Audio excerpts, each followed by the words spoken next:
Koera ngā kupu pēr e whakamahi ana, ka whakamahi e au a pōpō, etahi o tātou pēr a pōpō i te wā ka kōrero mo te whakarauora reo.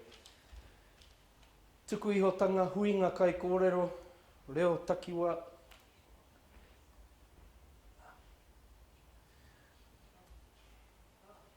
These are five areas of that language planning.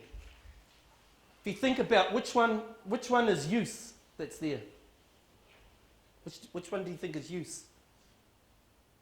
This is for communities. This isn't necessarily whānau. When we finish this, we're going to have a quick kōrero around what it potentially is for whānau. Which one of those is use? The overarching one in the middle.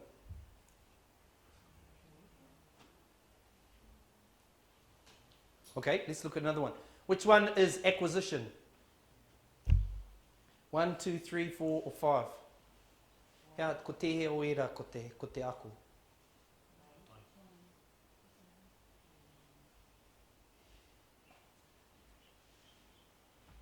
No? Ka pai, te mea tuatahi. So intergenerational language transmission is the core of what language revitalisation is about, and its key focus is acquisition. Where is critical awareness? Well, you can see critical awareness. Koera critical awareness. Kehea corpus. Where's the body of language in those?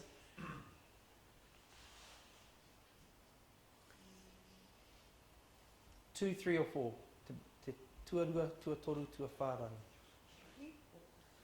Ka pai. Te mea tuatoru. When you're talking about language in communities, the important thing is the community understanding what language they're going to use. What is the model of language that they're going to try to ensure they use in their daily interaction? Because it's very difficult if you've got all of these different dialects or regional variations being spoken together. It's very difficult to try and build a sense of collective. It's quite easy to learn 2 different language variations. So having one group where you speak a certain way and then going into another group speaking another certain way, that's quite normal. Which one then is status, do you think? Language status. Yeah? Number 4, absolutely. Status is about standing up for the value of reo. And there are many factors that come to bear on the reo use in the communities that seeks to diminish the status of reo, in particular reo use. And so whoever gets involved in this sort of activity have to be activists, have to be ready to stand up for the integrity of their environment. And then the last one was use. Which one was left? Te mea tuarua.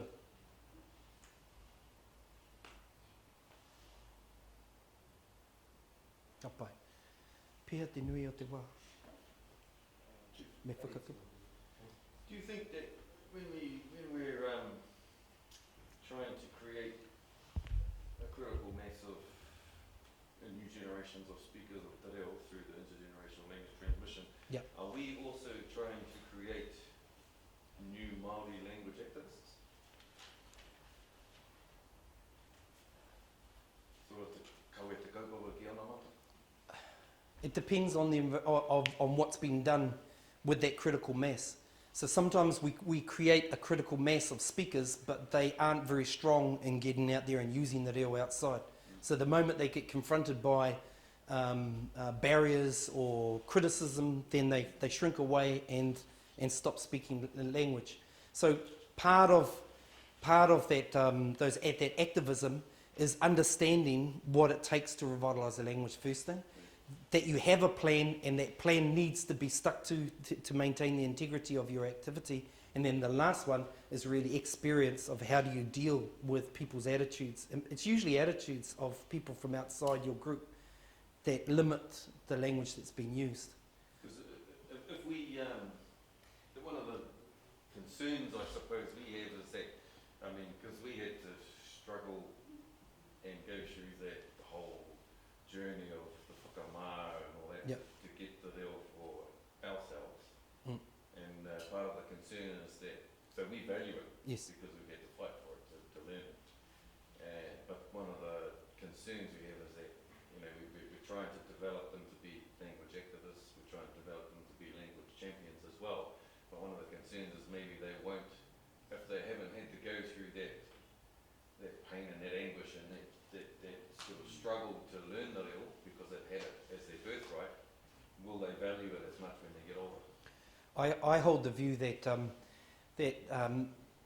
quite often when people learn language, like a lot of our youth today, they've had access. They've never known a world without kura kaupapa, without Māori TV or Māori broadcasting, period. And so they don't necessarily value what they've always had access to, so they're very complacent about it. But I think what changes is when they have children. Tūriro made the point, is that things start to change when you think about what is the future for your child. And quite often children that are raised in Māori, the automatic reaction is to speak that language or to create that same environment of their rearing, their upbringing for their own children. When you start thinking about the language of your children, I'm thinking that all of you in the room are thinking along these lines, you're thinking about all of the things that need to be put in place to ensure your children become natural speakers, confident speakers of reo, ne? And so that it's in itself is a major challenge, and you can't be complacent about it. So for a lot of our youth, until they actually become parents, they've really just focused in on their own needs, and they have reo, and there is no pressure to really to fight. But I think something switches when they become parents. Not always the case. And we need to support that as well.